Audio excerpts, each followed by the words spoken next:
stereotype questions.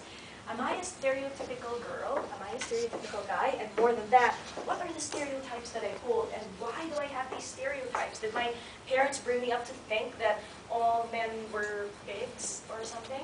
I'm sorry, that's the only word I can think of right now. And guys, no offense to you. This was just coffee. And are all hyperactive people really stupid? Sometimes they are. Are all passionate people smart? Are all scientists boring? Are all people nuts? So there are so many ways, there are so many things that you can believe in, there are so many boxes that you guys can fit in. When I say box, it's not how people classify you, it's how you classify yourself. Why should you understand the box though? Anyone? Why should you know how you behave and why you're doing it? Why should you even ask yourself why? Yes, ma'am? Because people are judging you. So, oh, that's good. And could you elaborate? Well, yeah, you're not only representing yourself, you're representing your school or your company, and if you want to act stupid, you can't really do that if you're representing a higher power. But you can do it at other times? No. No. Like after, I don't know, like after you take a job with a big company, you're always being looked at people who may know that you're associated with that company, so you have to always keep that in mind. Good, good. Anyone else? Why should you know your box? Yes, ma'am? To know what it looks like so you can get out of it. Do you know what shape it looks like? If it's a weird shape and you don't know what it looks like, then how are you going to get out? You are spoiling my punchline. Okay, I'm just kidding. I'm just kidding, but that's exactly it. I'm just kidding right here. Mind you, if I don't pick on you or make you laugh, that means I'm scared of you. Okay. All right, so why should you understand your box?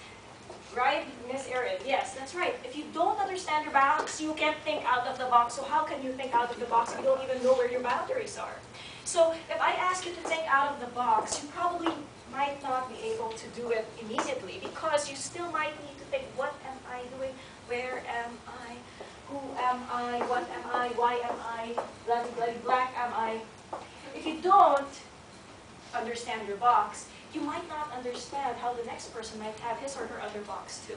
Now this is a common problem in a lot of groups and leaders because some leaders will always think that, oh, my group members are all open-minded, I can do anything that I want with them.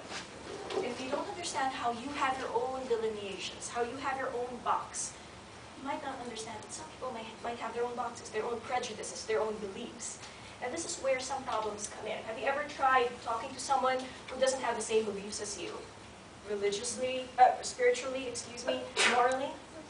Have you ever tried talking to someone who didn't have the same political beliefs as you?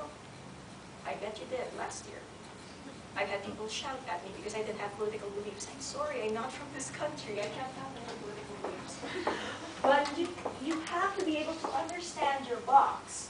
Because if you don't, you won't be able to be the better observer and the better understander, if there is such a word. Has anyone ever told you that the best leaders are also the best people who understand, are the people who understand other people best? You have to read people. How can you read them if you don't even know who the heck you are? I know it sounds very new age-ish, but I hope that one day, down the line, while you're studying maybe in grad school or out in the real world, or out in the field talking to people, I hope you try to look for yourself and try to recognize yourself and understand yourself because it's the only way that you can communicate to other people better. Have you guys ever encountered someone who was just feeding off of other people's energy or just feeding off other people's personality?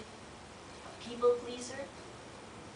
Has anyone ever encountered someone who just wanted to please everyone? Like, oh, I have to please this person because if not, I get a failing grade.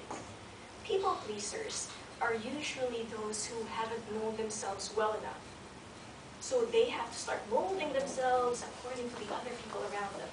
I hope that as you grow, you will stop that, is one. Recognize who you are and actually love who you are. There's nothing wrong with being yourself. Simply because if you don't know yourself, you can probably control yourself. A little story. My mom is a telemarketer. Oh, I hate that word. She heads a telemarketing team back home of people who sell hotel memberships.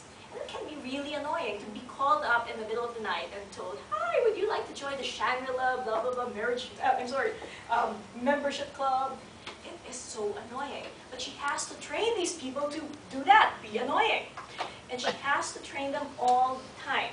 It took her a long while to train them because she always felt as though if she couldn't please one person, she couldn't please the entire group. Now, this is probably easy if you're a leader of 3 people and you try to please 3 different people. Think of a multicultural group where you have 20 different people and you are the leader. How tiring would that be for you to please everyone in that group? Can you please everyone in this class and be happy and friendly all the time? You can't. It's going to be impossible for you. But if you recognize yourself, if you control yourself, if you know your own limits, you won't tire yourself easily and, be all over the place. Simply because you know your weakness and your strength.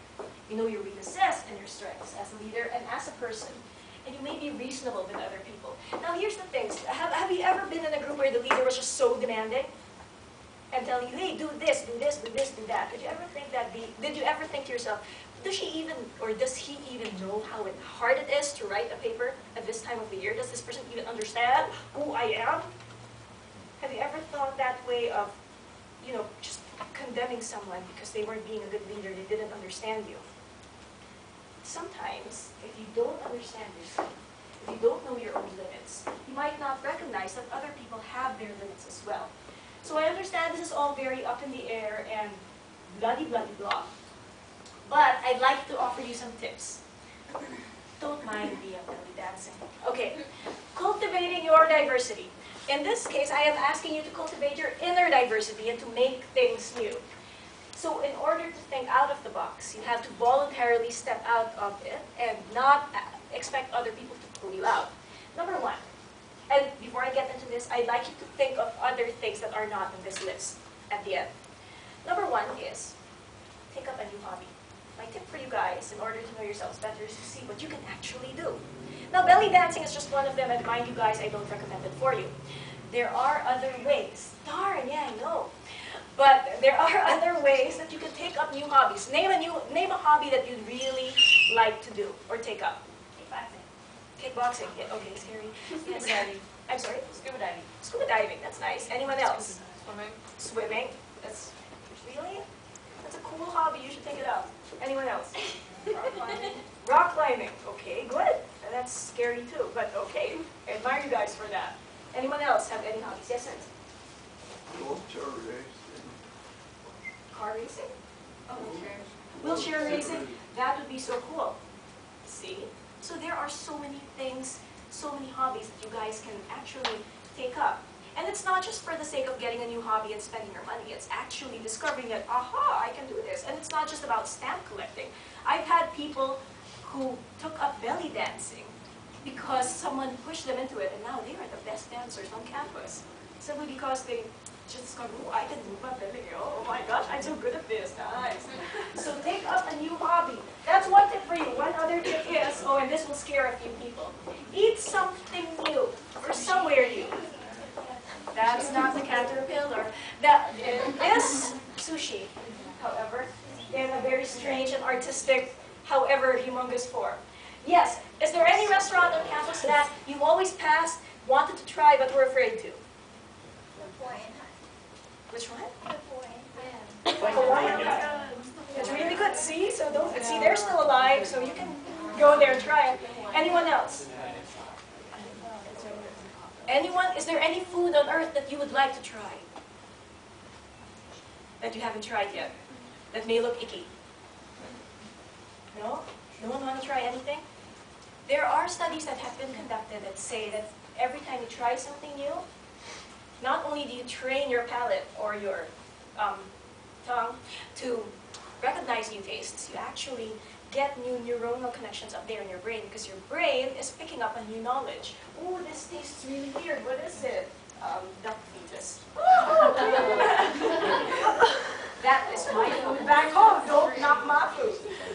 We eat duck fetuses back home. I'm sorry, that sounds really gross. If you watch Fear Factor, you'll probably see balut, the eggs where they abort the duck 2 weeks into growing. And eat, oh my gosh, it is so good. I'm sorry you're eating.